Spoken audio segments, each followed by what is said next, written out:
हम लोग नगरा वाले कांड पे थोड़ा फोकस करते हैं। ये इसके बारे में सबको मालूम है, आप लोग आंदोलन किए, पुलिस थाना में जाकर आप लोग वहाँ पे प्रदर्शन कर रहे थे, पुलिस ने वहाँ पे गोलीबारी भी कर दी, जिसमें 2 लोग अपना मारे जान भी गए। गँवा चुके, हाँ, मारे गए।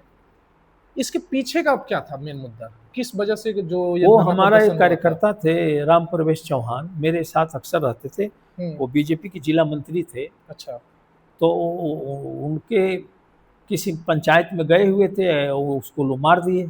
अच्छा। वो बहुत मार दिए, लोग बहुत बेहोश हो गए, तो उनको थानाध्यक्ष उठा कर ले आए थे। हुँ, तो जब बेहोश है, कई घंटा बाद होश में आया था, 8-10 घंटा बाद, हुँ, तो 308 बन जाती है आईपीसी की। हाँ, तो 308 दर्ज कर लिए थे। हमको ये सब फ़ोन भी किए सुधीर पांडे हुँ, कि सर 308 हमने लिख लिया। हमको तो ठीक लिखे हो, तो वही धारा ही बनती है। हुँ, फिर 3-4 दिन बाद माननीय नेताओं का सपा के दबाव पड़ा, मंत्री थे लोग, कई लोग जिले में, हुँ, तो 323, 147, 148, 149 हो गया।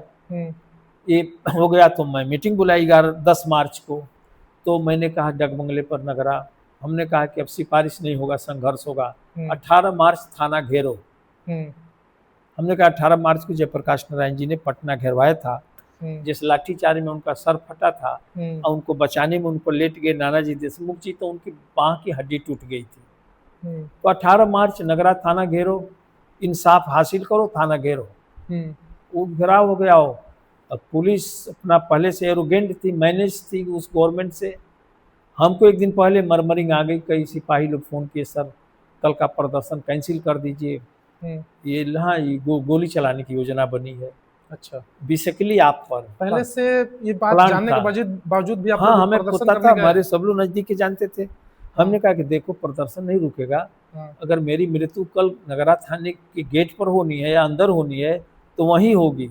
हुँ। ये थाने का विषय नहीं है, ये मालिक का विषय है। उस समय प्रदर्शन होगा। सरकार मुलायम सिंह यादव का हाँ, था। उनकी थी। तो प्रदर्शन हुआ, हम लोग गए और घटना घट गई। हमारे 2 मित्र, हाँ, बड़ा कोशिश किया वो गोली चलाने का, लेकिन मैं कहूँ उस समय के एसडीएम और सीओ ने, अनिल मिश्रा और तिवारी जी सीओ थे, हुँ, इन लोगों ने मुझे छोड़ा नहीं। 10 सिपाही का घेरा बनाकर ऐसे पकड़े रहते थे। हुँ, जबकि मैं छुड़ाने के लिए बड़ा ललकारा इन लोगों को। खैर घटना घट गई। उस मुकदमे को हम ही लोग मुलजिम उल्टे बना दिए, हुँ।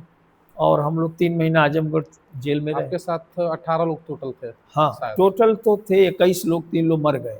अच्छा। 3 लोगों की डेथ हो गई। एक तो राम परवेश चौहान जिनके लिए हम लोग खड़े थे, एक्सीडेंट में मर गए। हुँ, 2 लोग और मर गए। तो 21 साल से हम लोग लड़ रहे थे। 4 साढ़े 4 साल तो एमएलए-एमपी कोर्ट इलाहाबाद जाना पड़ता था, वो कठिन यात्रा थी। हुँ, बलिया में तो घर का है, थोड़ा 2-1 घंटा लेट भी आते थे तो काम चल जाता था। हुँ, फिर जो न्यायालय ने न्याय किया, यही अपेक्षा थी, और न्यायालय का हम लोग आभारी हैं हुँ, कि जो एडीजे महोदय ने जो फैसला दिया, मुझे लग रहा है कि हमें कहाँ से नहीं फ़ोन आए देश में, जो हैप्पी हैं लोग सुनकर।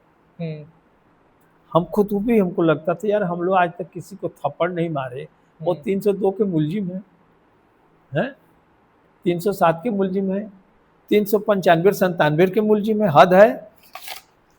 केवल एक 376 नहीं लगा था, बाकी सब धाराएँ लगा दी। आपकी जो आइडियोलॉजी है, विचारधारा, यह क्या सपा से मिलती है? जी, जो सपा के पास आज तो कोई आइडियोलॉजी ही नहीं है।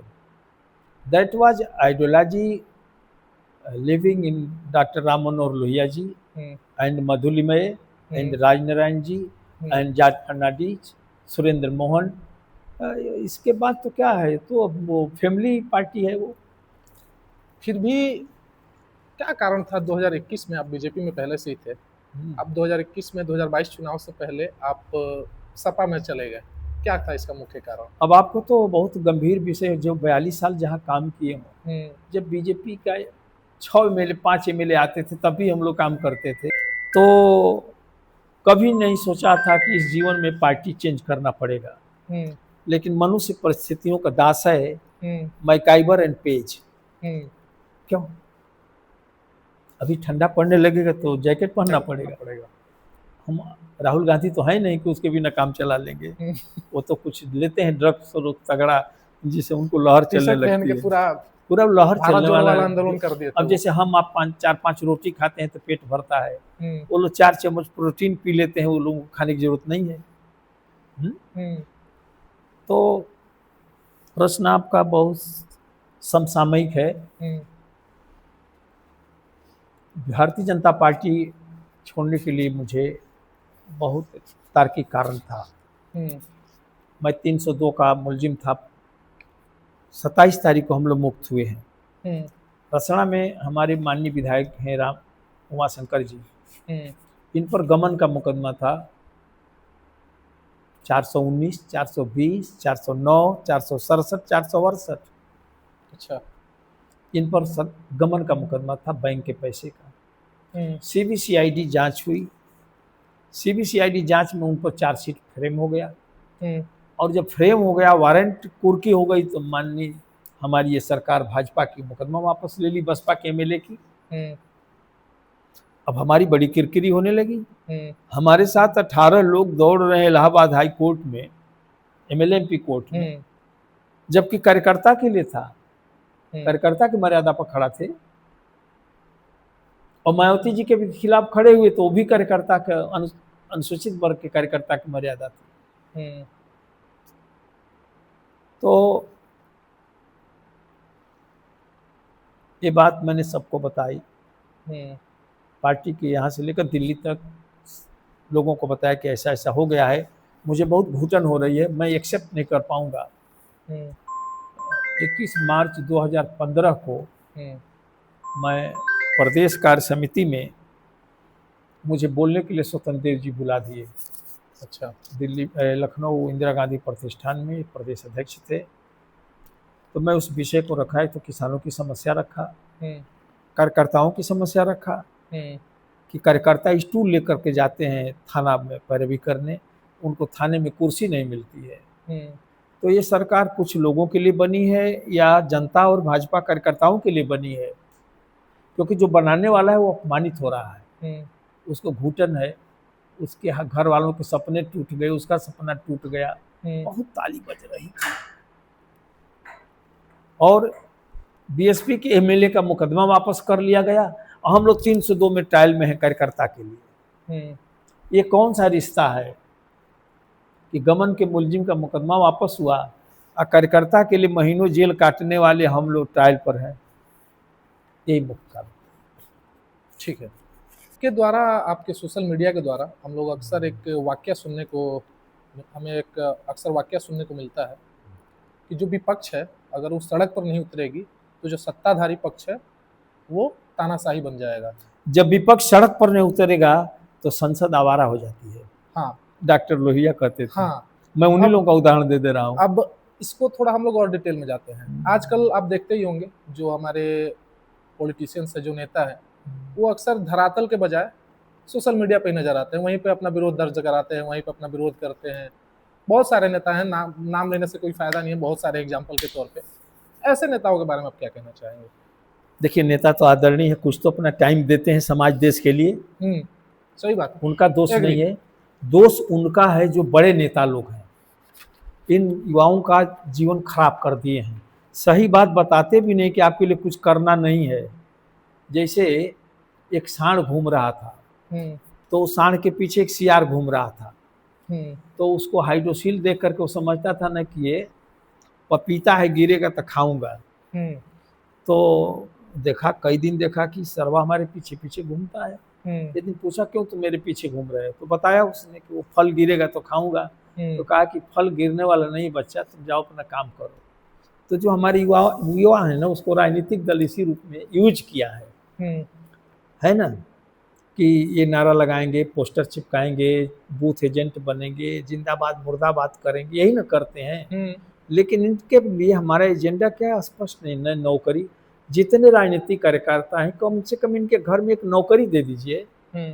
जो अपना 10-20 साल टाइम एक्सपाइल किए हैं आप पर यार, ये वापस होगा समय। एक टाइम कोई बढ़िया भोजन करा देता है, सावा का चावल ले जा करके भगवान कृष्ण से तीनों लोक देने के लिए खुश हो गए, तीनों लोक देंगे। तो उनकी पत्नी ने हाथ पकड़ लिया है ना, कि फिर बाकी लोग कहाँ रहेंगे।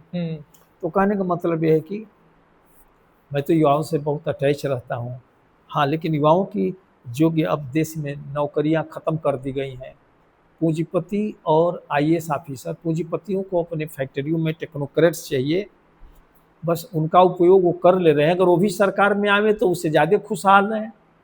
वो क्लर्क की तरह उन्हें काम करना पड़ता है, लेकिन हम प्रोडक्शन कर रहे हैं कि कल कारखाने भी चले और विदेश के भी चले, क्योंकि ग्लोबलाइजेशन में जब लिबरलाइजेशन आया तो दुनिया एक गांव हो गई है। तो भारत के इंजीनियर डॉक्टरों की बाहर भारी मांग है, वो हमारी मांग को खत्म करके भी उनकी मांग पूरी की जा रही है ना।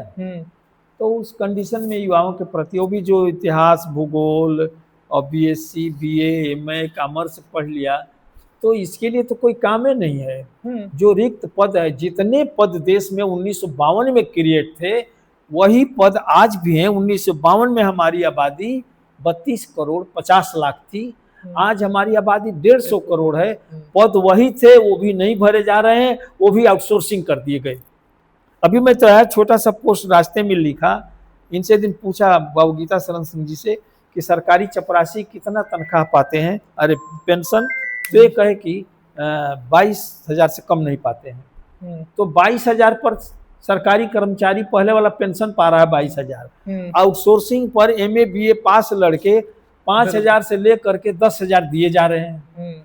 तो कुछ पैसा उसमें से एनजीओ वाला लेता है ठेकेदार, और कुछ पैसा लखनऊ तक भेजा जाता है।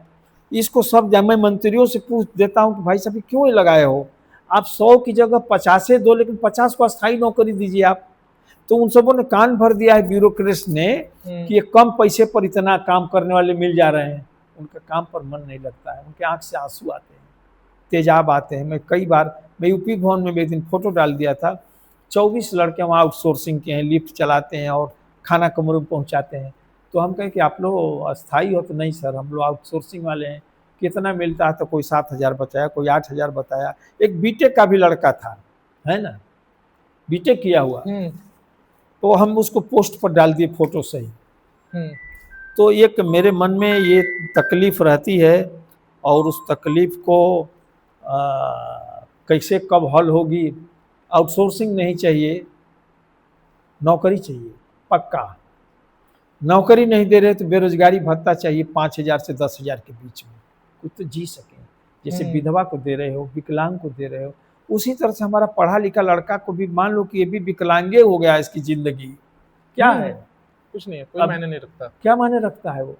अब कॉलेजों पर ताला बंद है, ये सरकार जानती हैं लोग सब देश की कि कॉलेजों पर ताला बंद है। लोग बीएमए के स्कूल कॉलेज खोल लिए, बीटीसी खोल लिए, बीएड खोल लीजिए, बीपीएड खोल लीजिए, सीपीएड खोल लिए, एनएम खोल लिए, सारा खोल लिया। क्लास नहीं चलता है, ताला लटका हुआ है। उनका टीचर रखने का भी खर्च बच जा रहा है। ये बच्चे किस कंपटीशन को पार करेंगे। नौकरी हो गई कंपटीशन की, ये तो पार ही नहीं होने वाले हैं। इनके घर से एक मोटरसाइकिल 1 लाख रुपया की खरीद दी जा रही है, पता नहीं कैसे खरीद ले रहे हो। मैं तो यूनिवर्सिटी से पढ़ कर आ गया, जबकि घर मेरा एक में था उस समय, मजबूत परिवार था। हमको कभी नई साइकिल भी लोग नहीं खरीदे। मैं पुरानी साइकिल घर वाली ले गया था बीएचयू में, कहने की हिम्मत भी नहीं थी। जबकि आजकल के 8वीं और 10वीं में 8-9 के लड़के लाख 1.5 लाख की मोटरसाइकिल पर लोग घूम रहे हैं।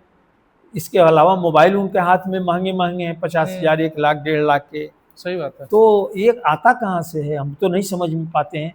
तो ये जो फाइनेंस कंपनियां हैं, इस पर हम बहुत लड़े हैं कि क्रेडिट कार्ड पर 5 स्टार में खाओ, क्रेडिट कार्ड पर चले जाओ बिना पैसा दिए। वैसे ही आधार कार्ड पर सब घर पहुंचा दिया जा रहा है। तो लोन तो हो गया घर पर ना, आमदनी कुछ नहीं उस बच्चे की। पूछे क्या करता बेटा है घरी, तो कुछ ना। ये कुछ ना वाला जो क्लास चल रहा है, इसका रिजल्ट किसी दिन बहुत खराब होगा।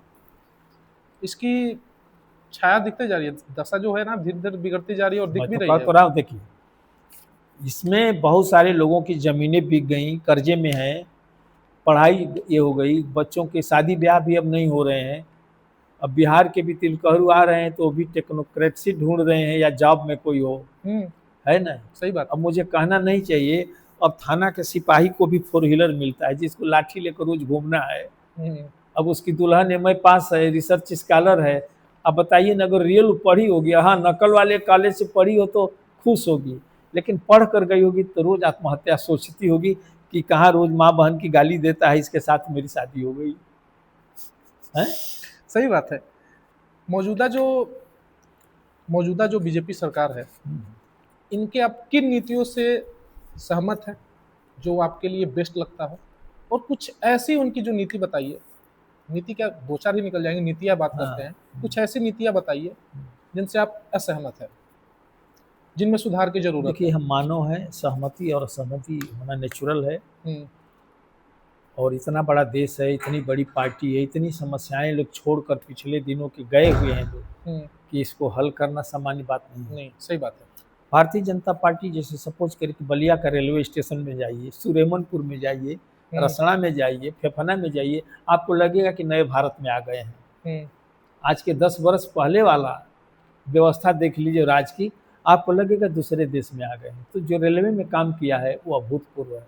हुँ, अब बलिया जैसी जगह पर वो कौन ट्रेन आ रही है इस समय लखनऊ से, हैं? वंदे भारत वंदे जैसी भारत, ट्रेन आ रही अच्छा। है, आप समझिए। हुँ, जबकि बलिया में देश में सबसे पहले आना चाहिए, क्योंकि ये क्रांतिकारियों का जिला है। देश की हर स्कीम बलिया से शुरू होनी चाहिए, सतारा और मिदनापुर से शुरू होनी चाहिए। लेकिन थोड़ा हमारा पॉलिटिकल पावर कम है देश में, है ना। हुँ, तो सांसद लोग भी हैं तो संभवतः विपक्ष के हैं, तो बेचारे ऐसे ही परेशान रहते हैं कि कैसे मेरा कुछ खड़ंजा उड़ंजा पास हो जाता, है ना। हुँ, तो वो सरकार के खिलाफ न बोलने के तैयार है, न लड़ने के लिए तैयार है। हुँ, अब बिना रोए माँ भी दूध नहीं पिलाती। हुँ, अपोजिशन का काम है आईना दिखाना। हुँ, तो बीजेपी की नीति में कानून व्यवस्था, आतंकवाद, होम मिनिस्ट्री का काम बेस्ट है, डिफेंस मिनिस्ट्री काम बेस्ट है। और प्रधानमंत्री जी ने जिस ढंग से फॉरेन पॉलिसी को पर अडिग हैं कि दुनिया का हर देश भारत से टकराने से डरने लगा। ये पर्सनालिटी मध्यमार्गी नहीं है, ये आक्रामक पर्सनालिटी है। और जो पाकिस्तान में 2-3 स्टिंग ऑपरेशन कर दिया, इससे दहल गया पाकिस्तान। हुँ, और आज पाकिस्तान की अर्थव्यवस्था खत्म हो गई, चूहा हुँ, हो गया है।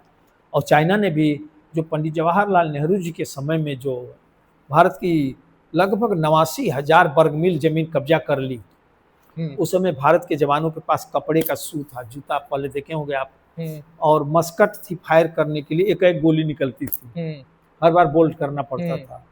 तो बहुत जवान भी मारे गए, जमीन भी गई। हुँ, उसको वापस लेने के लिए पंडित नेहरू के ही जीवित रहते 1962 की लड़ाई के बाद संकल्प लिया गया, पार्लियामेंट में कांग्रेस पार्टी ने दिलवाई प्रधानमंत्री जी ने, कि अपनी खोई हुई जमीन वापस लेकर रहेंगे।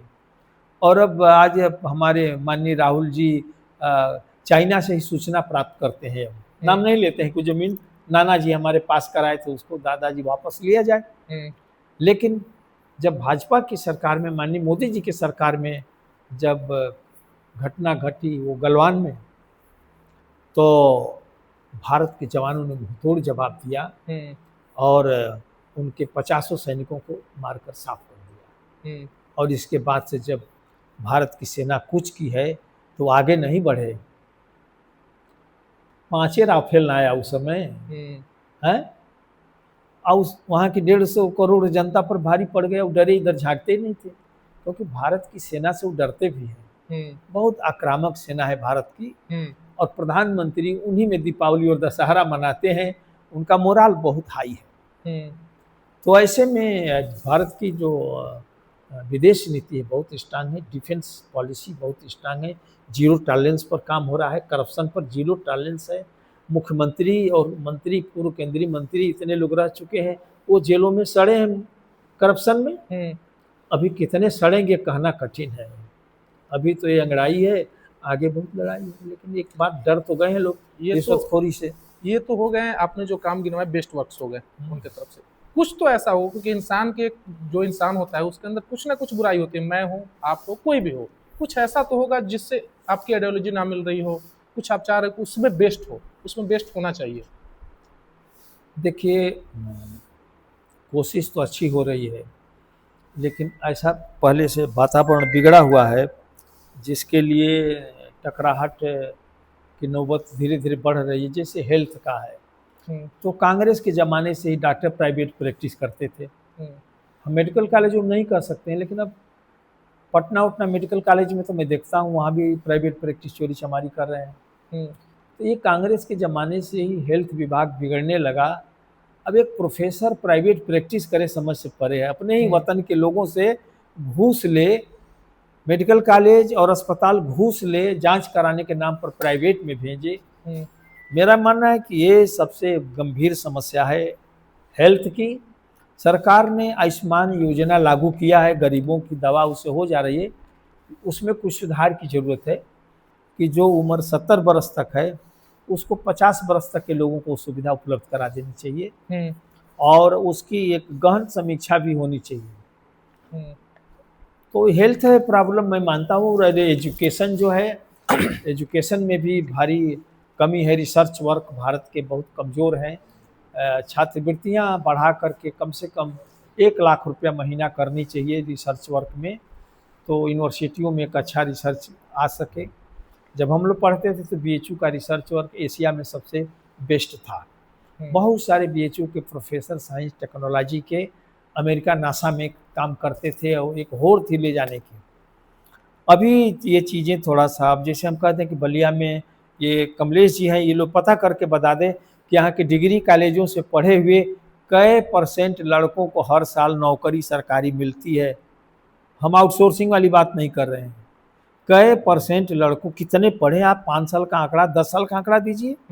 इतने लोग पढ़ कर निकले हैं सारी डिग्री कॉलेजों से। ये पढ़ाई आप काम कर सकते हैं इस सूचना के अधिकार से इस बात की, या उन कॉलेजों में मांग सकते हैं। और इसमें से कौन कौन लड़का किस विभाग में सरकारी नौकरी ज्वाइन किया, आपको रिजल्ट आ जाएगा। शायद वो 5% भी नहीं है, 3% भी नहीं है।